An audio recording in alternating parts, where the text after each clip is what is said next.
ready? Okay, I need a little bit of more response here. Are you guys ready? All right, thank you.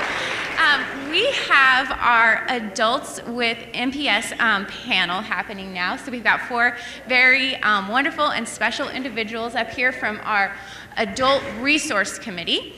And I want to hand the mic over or start off by introducing you to Jason Madison. That's okay, you can. He wants me to hand the mic to him. There you go. Jason Madison, who is also not only a part of this committee, but he is on our board of directors. So, it's your turn. Hello, everyone. Thank you for coming out. I just want to give a brief history of what we are, the Adult Resource Committee. It was formed with the acknowledgement that as medical technology, as parents and doctors have improved the lives of all MPS and ML people, they move to adulthood and the issues become different as you become adults. So a few years ago in Orlando, Sammy and Jenny and Denise got together and they started working with the society, who, to their credit, realize the need for such a thing. So we've gotten together and we are trying to do this, bringing adults into the community and forming our own thing. To introduce myself real quickly, my name is Jason Madison. I have MPS II Hunter syndrome. I am part of the board, but I'll pass it along. I am Jenny Klein. I have ML3 and I am 25. Also currently a grad student at NC State studying physiology. And I am from North Carolina. Good morning. My name is Fanny Zambrano. I'm 42. I have Morgil 4, type A, and I'm recently live in Dallas, Texas. I have a bachelor's degree in business administration, and I have a full-time job and a part-time job as well. Thank you. Hello, everyone. I'm Samantha. I'm 25. I have MPS 1 Hurler-Shea. I am a college student, a psych major, and I volunteer for the Make-A-Wish Foundation, and that's about it. That's all you need to know.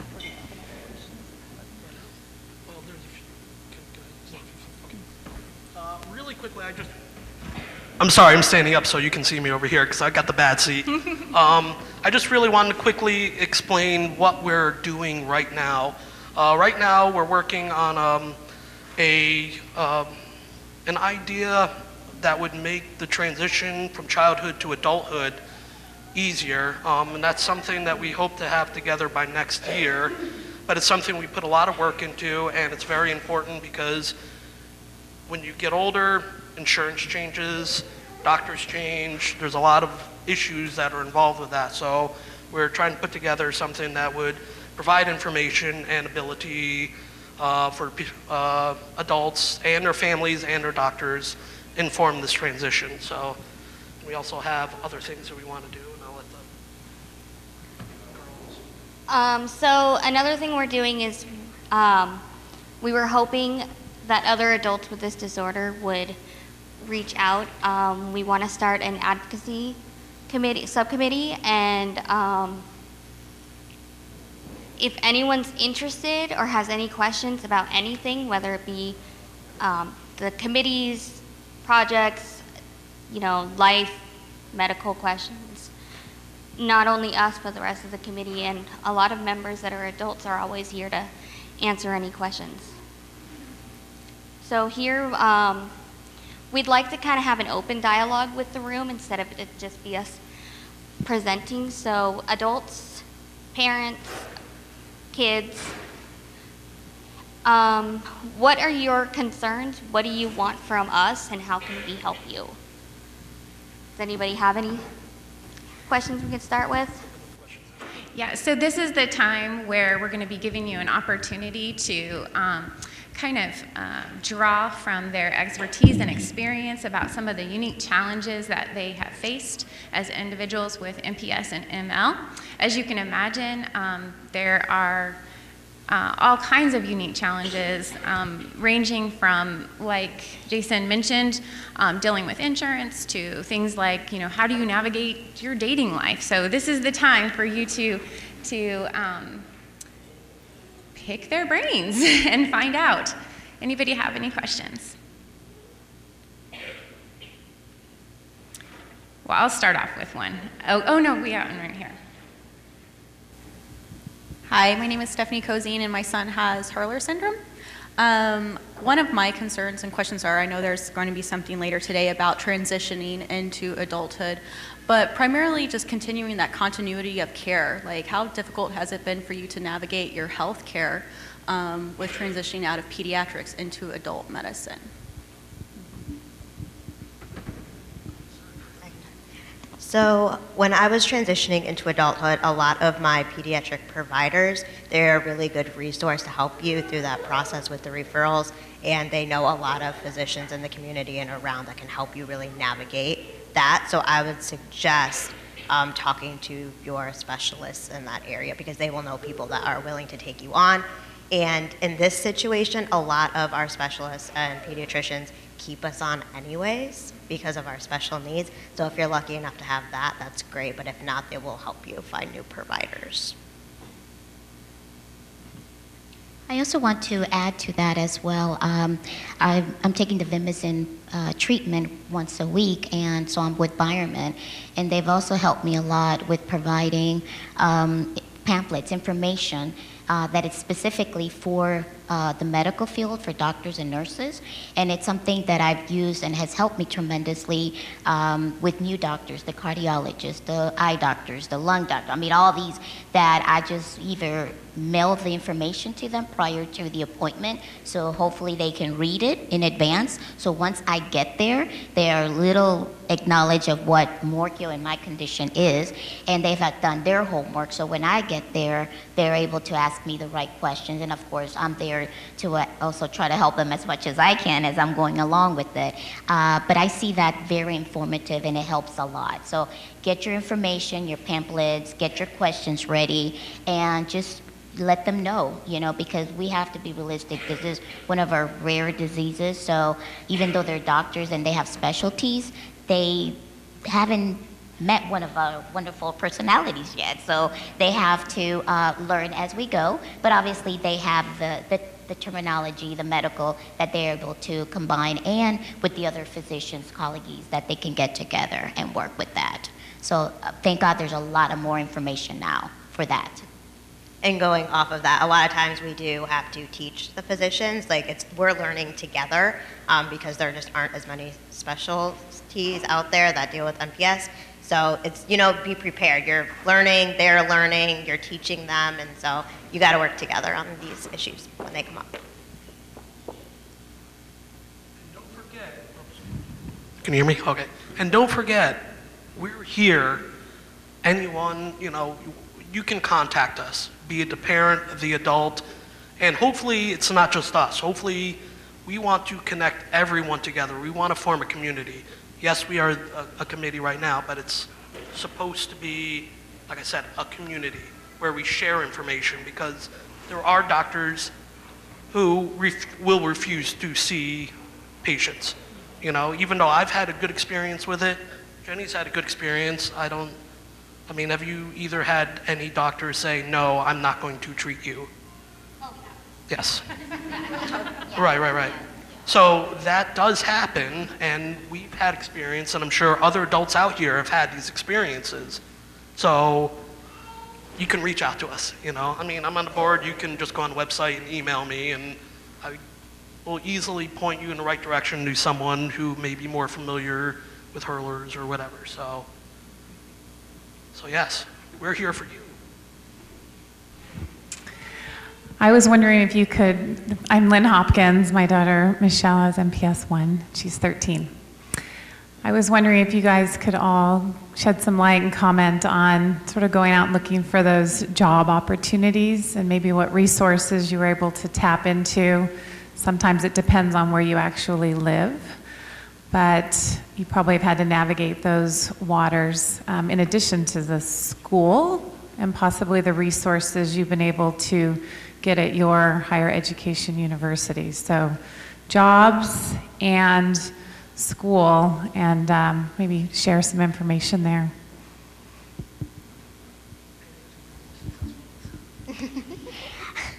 Yes, it's a challenge, and I think it's for everybody else as well to a certain degree. I chose a small community college, DeVry Institute, because of the facility being closer instead of the big universities that, several buildings and walking. So to me, I chose that, and they work with you with changing classrooms and giving me time to switch from one.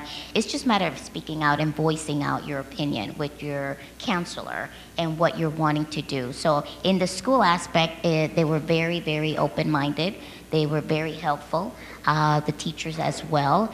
And at the same time, once I graduated and got my degree, they also helped me with job hunting. And basically, it's a piece of paper, your resume that you fill out, and you have to write down, like everybody else, your qualities, your credentials, and everything that you would do. Once you meet out there and you go out there, that's when the difference starts, because that's when they start seeing you. And yes, unfortunately, there are some companies that don't see beyond that, but it's something that we're gonna all have to face. And basically, you just have to be you, who you are, okay?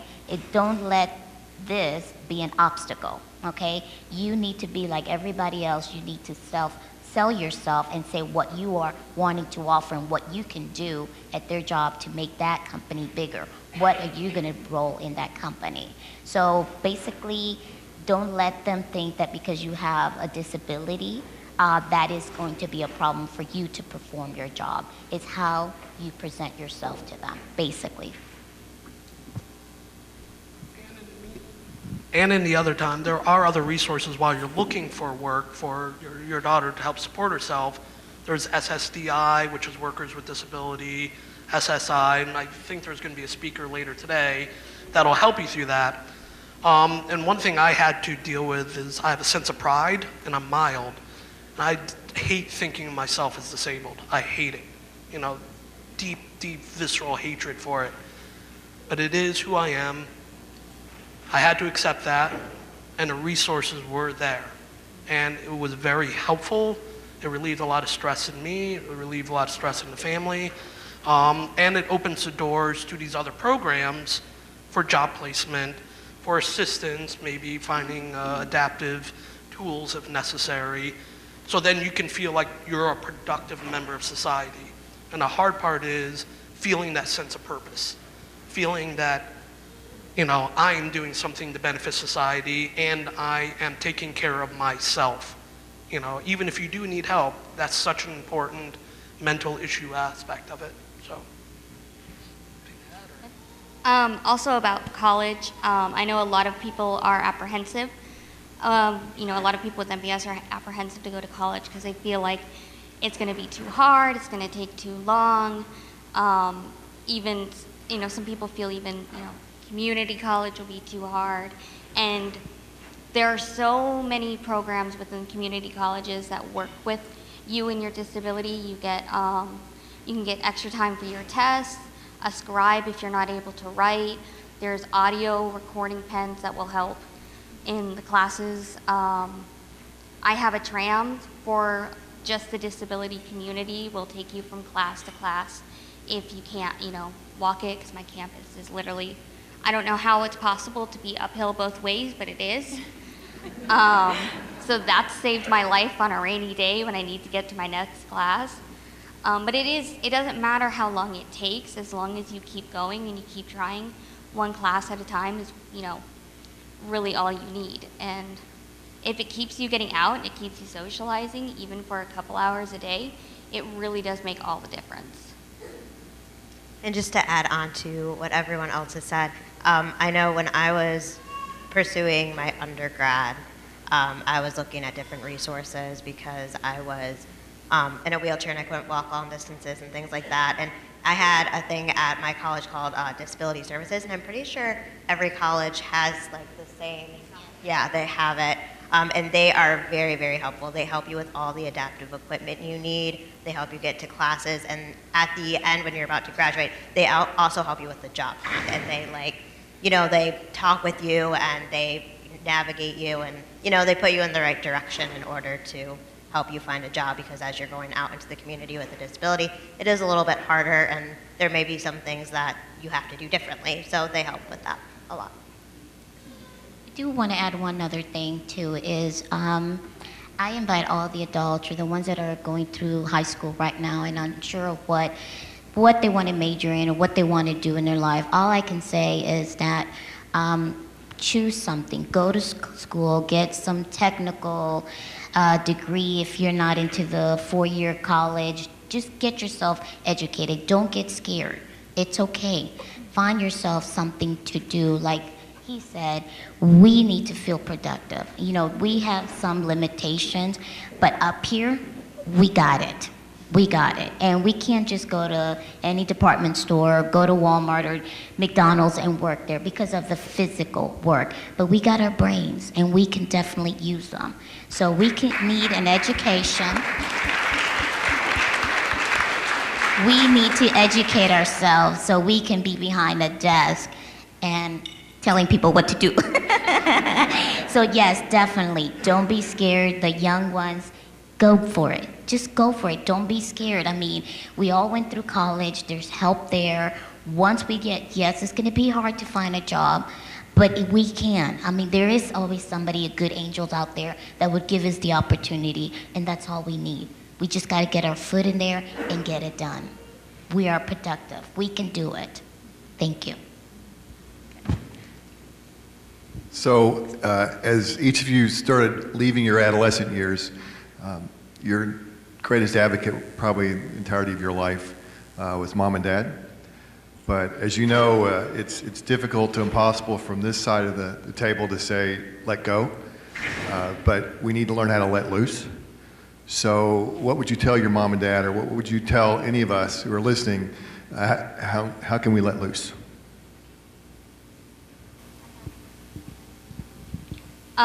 So yeah, cutting that umbilical cord is really hard sometimes. So my mom and I sat her down and told her, like, I need to start doing this on my own. Like, someday, no offense, but I want to leave you. And so we've decided that when she's traveling with me or at a doctor's appointment with me, she is not my mom. She is my personal assistant. She carries my bags. She books my flights. She is my PA. She is not my mom. And when I need medical advice from her, I go, I need your advice as a PA, and now I need your advice as a mom. And then I take that and I take it back, to my room, to my car, wherever I want to go, and I make those decisions off her unrelated opinion and her, motherly opinion, and then call your friends, you get advice. I mean, every situation's different, so everybody's had a different cut for the umbilical cord, and it's okay. We might leave you, but we're really not going to leave you. We just want to start doing things on our own, like everybody else. I started off kind of like when I was very young because of the language barrier. My mom doesn't speak English, so when we were going through all these doctors and everything, I had to be the interpreter. I had to learn to voice my opinion from a little girl because my mom would ask the questions and I would translate it to the doctor. So that kind of helped me be very kind of independent in the translation as well too. But at the same time, it's hard for you guys as parents, trust me. And it's hard for us on our end because we rely on you. We feel protective from you guys, and we know that nothing's gonna happen to us because we have you, we have the family, we have the siblings. And that's all wonderful, and that's what keeps us going, because that's our motivation, that it's wonderful. But at the same time, as you as parents, you have to kind of sit down and learn that unfortunately we're not here forever. So you have to think what you're gonna do when you're not here. How is your child going to survive in this world? So you have to start planning and thinking and training them to defend themselves, to spread their wings, show them the road, give them the tools to be able to do that, because unfortunately, you're not always going to be there, So if you're not going to be here at one point, you don't want to be leaving with, my baby is, she can't do anything, or he can't do anything.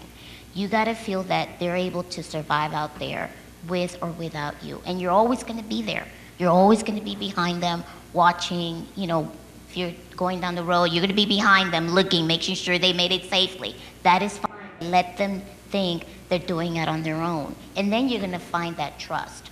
Like right now, I'm traveling by myself. My mom is sick to death at home. Like, oh my God, are you okay? Mom, I'm fine, okay? Don't worry, chill out, it's okay. But how did you do it? I said, Mom, I have a brain, I have a voice, I speak out, I ask people, can you do this?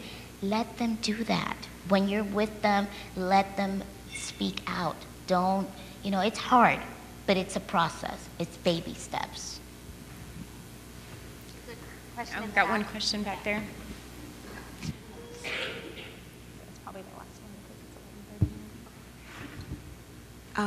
I have a Hunter syndrome child who's 25, and he's independent, lives on his own, and I think he really struggles because he doesn't like to ask us to help him because he is so independent. But I'd like to know, in all of your cases, do you still live at home? Do you live on your own?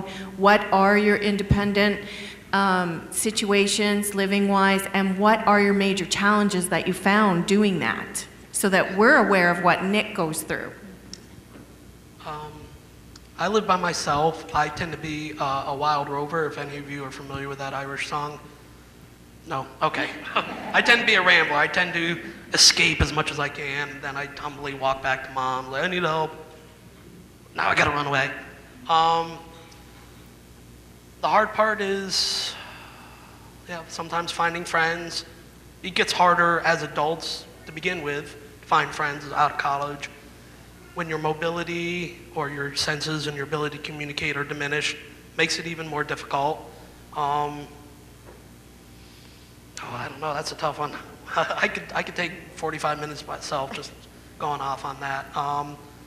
It's hard, and I miss my family. But I do the best I can because I have that need to find that thing, to give myself a purpose, So I currently live on my own, and I have for the past 6 years now. Actually, I'm moving back in with my mom next weekend, and I know she's very excited. But it was definitely a struggle first moving out, because before I had new hips, I had 2 hip surgeries in the past couple of years, but before I had new hips, I had trouble walking long distances, doing things like grocery shopping, little things. I couldn't reach the top shelves in the kitchen. And so there are just like a lot of things you have to work out as you are going out on your own. So I would take a suitcase to the grocery store and stick all my groceries on it so I didn't have to walk down to the car. Just things like that. And, taking out the trash. So these are just like all things you have to think about. But it's definitely doable. You just have to adapt to your surroundings. Moving back in with my mom, though, I know with everything going on in my life, it's the right move for me at this time, and I love her, so I'm looking forward to it. I live at home with my parents, and I plan to for as long as possible, because who wants to pay rent when you get it for free? Not anymore. But no, it's hard because I am 25 years old, and all of my friends are moving out and getting married and having kids, and you kind of feel a little stunted sometimes, but you have to remind yourself that you're just going a different path, and the path that you're going is still okay. And we're still an adult. We just need a little extra help every once in a while. And whether you live with your parents your whole life or you move out on your own, you are still an adult. It doesn't matter. I say, yes, I say that my mom lives with me, basically. She lives with me. I bought my home about 18 years ago. So I'm paying for my own bills. I'm paying for my own home, my utilities. Yes, I drive. I work. My mom says that I'm the man and she's the woman of the house because she does all the cooking and the cleaning and I go get the bread. So we both help each other. She's 82 years old, so we basically take care of each other. She does what I can do and I do what she can do. And so basically, yes, we're adults. My house is not modified for any special needs or anything like that. My family has taught me that as well. They do help out a lot. You know, I have nieces and nephews that come and help us and everything. But literally, we're basically, like you said, whether we live at home or not, we're still adults. You know, we get up in the morning, go to work, deal with everything, you know, corporations, personalities, everything, drive back, you know, I have a second part-time job as well. So I leave the house at 7, don't come back till about 8 o'clock at night. So we try to live as normal as we can. Yes, with limitations, harder. Yes, like you said, we can't reach the cabinets up there. You know, we have to grab something to go grab a cup, or we leave them down in the bottom. But bottom thing is, things can get done. Okay, we just have to work with it and get things. And even here at the hotel, I had to order, you know, a stepping stool just to get to the sink because it's way this high, you know. But that's not going to stop me, or it shouldn't stop anybody. You know, so I encourage you, just let loose as parents, and you guys that are growing up and becoming adults, don't be afraid. It's an adventure, and we're here for a reason, and we got to make the best of it. And if I may say one thing, because I know we have to wrap it up here. Adults, please come and talk to us. Yes, we're a committee, like I said this before, but we want to have a community. We want you to be involved as much as you can. Families, talk to us. As you can tell, we like to talk a lot. You know, so please come up to us. We want you to be engaged. We want you to be involved. This is not like a power thing or anything like that. Because the more people we get, the more of a force we are and the more of a help we are to each other and the families. So please, thank you. And not just adults, teens and parents, if you guys have questions. We have an email address that's going to pop up at some time, but it's arc@mpssociety.org. And you can email us, and if we don't have the answer, we'll find somebody in our community that does. Let's hear it for our panel.